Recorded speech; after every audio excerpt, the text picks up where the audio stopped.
BC జై పూలే జై భీమ్ అందరికీ నమస్కారం. ఇవాళ తెలంగాణ జాగృతి నుండి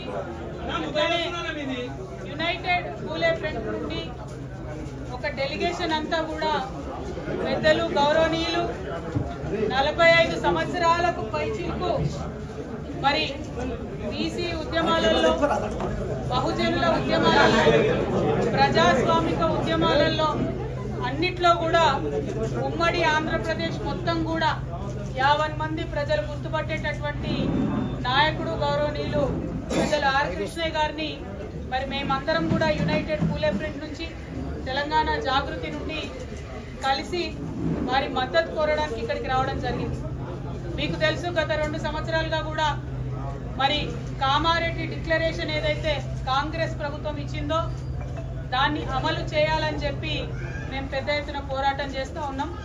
అందులో ప్రధానమైనటువంటి అంశం 42% రిజర్వేషన్లు బీసీలకు ఇచ్చినాకనే లోకల్ బాడీకి వెళ్ళాలనేటటువంటి అంశం. ఆ అంశం మీద ప్రధానంగా పోరాటం చేయడం జరిగింది. దాని ఫలితంగా అసెంబ్లీలో 2 బిల్లులు కూడా పెట్టి మరి పాస్ చేయడం జరిగింది. ఇవాళ అసెంబ్లీలో బిల్లులు పెట్టి పాస్ అయిన తర్వాత కాంగ్రెస్ పార్టీ రాజ్యాంగంలో ఉన్నటువంటి ఆర్టికల్ 243 క్లాస్ డి ప్రకారం గవర్నమెంట్ ఆర్డర్ అంటే జీవో ఇచ్చి 42% రిజర్వేషన్లు ఇచ్చి ఎన్నికలకు వెళ్ళేటటువంటి ఆస్కారం ఉన్నది. కానీ ఇక్కడ ఉండేటటువంటి కాంగ్రెస్ ప్రభుత్వం తమ యొక్క బీసీల ప్రేమను కేవలం మాటల వరకే పరిమితం చేస్తూ, చేతలలో చూపించకుండా, అవకాశం ఉండి కూడా మరి రిజర్వేషన్ కల్పించకుండా నెపం మొత్తం మేము బిల్లు పాస్ చేసినాం, రాష్ట్రపతి గారి దగ్గరికి పంపించినామని చెప్పి నెపమంతా కూడా రాష్ట్రపతి గారి మీద తోసేసి బీసీలకు రిజర్వేషన్ ఇవ్వకుండా ఎన్నికలకు వెళ్ళేటటువంటి ప్రణాళిక రచించడం చాలా శోచనీయం.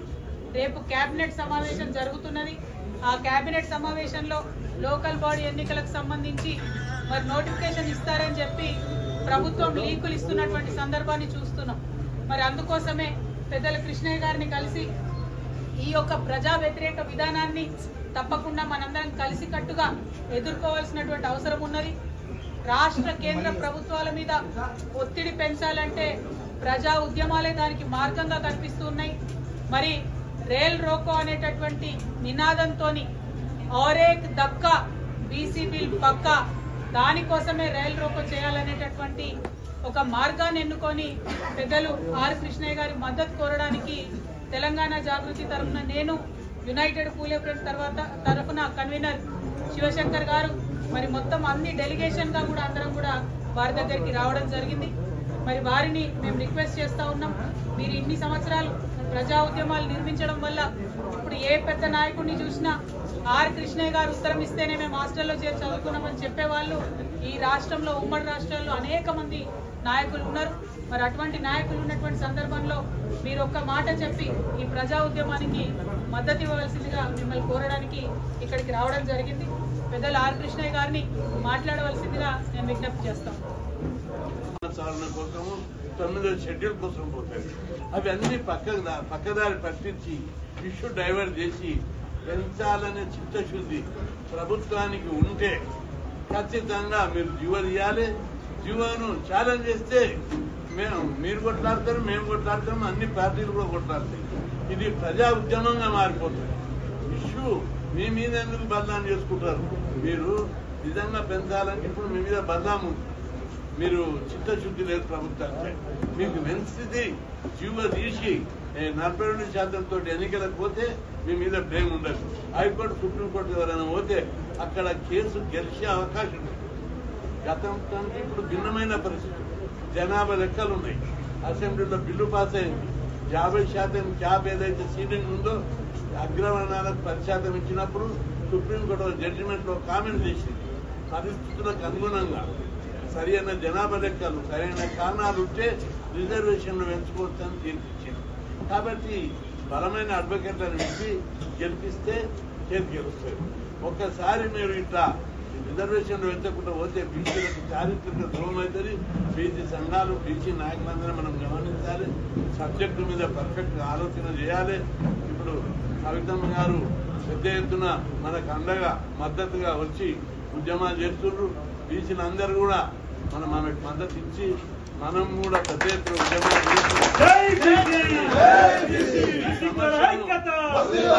ఈ సమస్యను ప్రజా ఉద్యమంగా మార్చవలసినటువంటి అవసరం. ప్రజా ఉద్యమంగా మార్చకపోతే బీసీలు చారిత్రకంగా చాలా అన్యాయానికి గురవుతారు. ఇక ముందు కోర్టులు ప్రభుత్వాలు అన్ని కూడా బీసీలకు వ్యతిరేకంగా నిర్ణయాలు తీసుకునే ప్రమాదం. కాబట్టి బీసీలు జాగ్రత్తగా, ఇదొక చారిత్రక సందర్భం వచ్చి ఈ సందర్భం లోపల మనం కరెక్ట్ గా నిలబడి పోరాడకపోతే భవిష్యత్తులో మన తరాలందరికీ అన్యాయం జరుగుతుంది. ఇప్పటికే 76 ఏళ్ల నుంచి అన్యాయం జరుగుతూ వచ్చాయి. కోర్టు తీర్పులు అన్యాయం చేశాయి, కేంద్ర ప్రభుత్వాలు అన్యాయం చేశారు. ఇప్పుడు అవకాశం వచ్చింది, రాష్ట్రంలో బీసీవాదం బలంగా ఉంది. ఇట్లాంటి సందర్భంలో కుల సంఘాలు, బీసీ సంఘాలు, బీసీ నాయకులు అందరూ కూడా కలిసికట్టుగా మీరు అందరూ కుల సంఘాలు కానీ బీసీ సంఘాలు కానీ బీసీ నాయకులు పార్టీలు ఉన్నా పార్టీ బయట ఉన్నా ఇందులో చారిత్రక సందర్భం వచ్చింది. ఇప్పుడు కనుక మనం కమిట్మెంట్ తో నిలబడకపోతే పోరాడకపోతే ఇది భవిష్యత్తులో పెద్ద ప్రమాదము.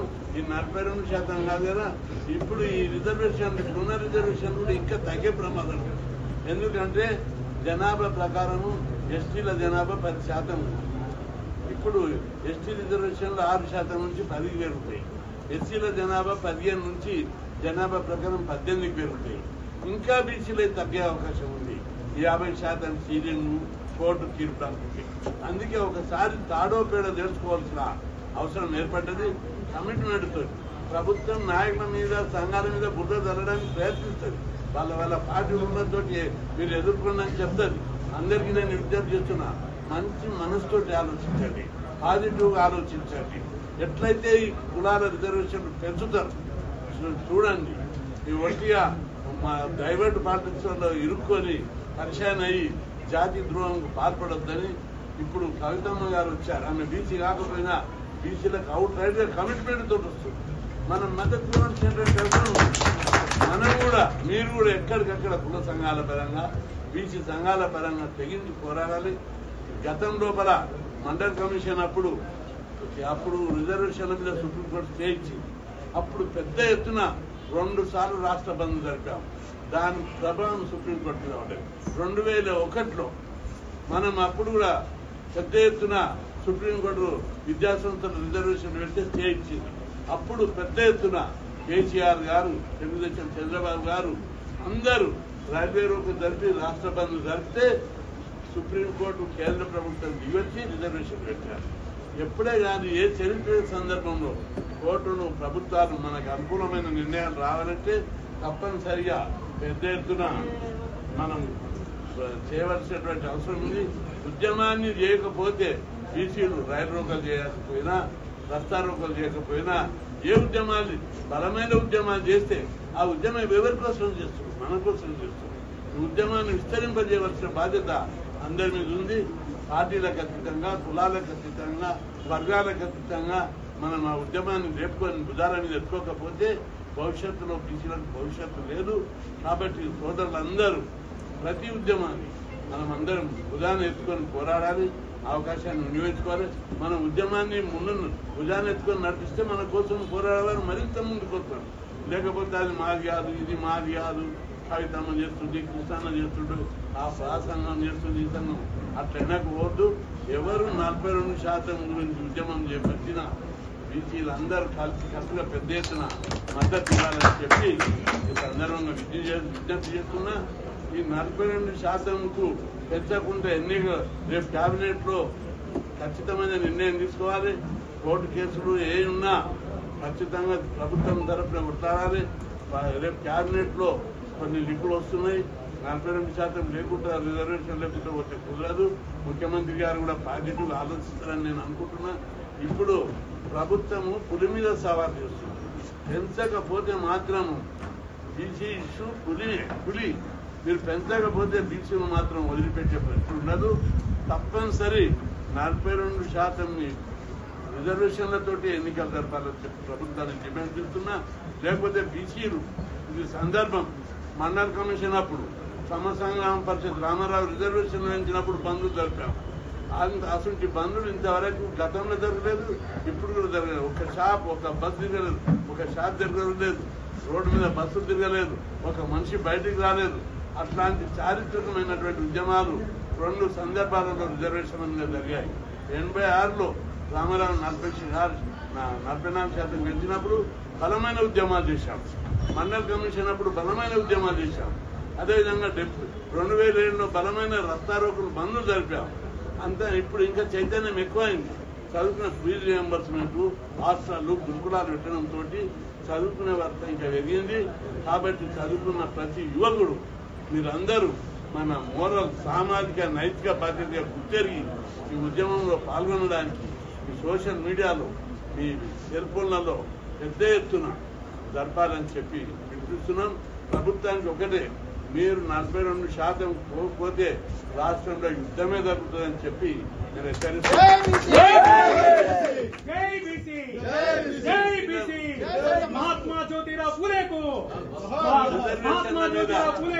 రిజర్వేషన్ల మీద ఎవరు రాజకీయాలు చేయొద్దు.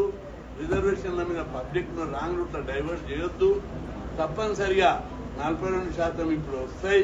వచ్చే వరకు కూడా వదిలేది లేదు. ఎందుకంటే ఓట్లలో గెలుస్తాం. గెలవకపోతే రాజ్యాంగాన్ని సవరిద్దాం. ఆల్రెడీ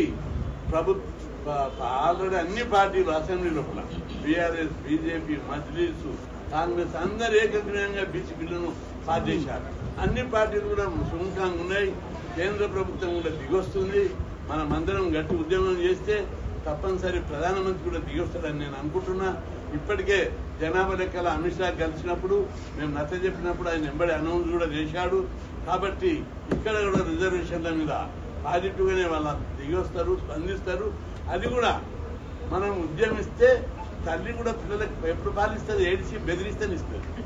మనం కూడా బీసీలను ఉద్యమం చేస్తేనే కేంద్ర ప్రభుత్వం కానీ రాష్ట్ర ప్రభుత్వం కానీ దిగొస్తుంది. మనం ఏడవకుండా ఉద్యమాలు చేయకుండా మనకు ఎవరు పెట్టారు. ఇప్పుడు వచ్చిన స్కాలర్షిప్లు కానీ, గురుకులాలు కానీ, ఫీజు రియంబర్స్మెంట్ కానీ ఒట్టిగా రాలేదు. పెద్ద పెద్ద ఉద్యమాలు చేసినాం. అసెంబ్లీ మీద దాడి చేసినాం. తెలుగు సంక్షేమ భవనాన్ని మీద దాడి చేసినాం. సచివాలయాన్ని ముట్టడించినాం. ఇట్లా ఎన్నో మిలిటెంట్ ఉద్యమాలు చేస్తేనే దేశంలో ఎక్కడ లేనన్ని స్కీములు మన దగ్గర ఉన్నాయి.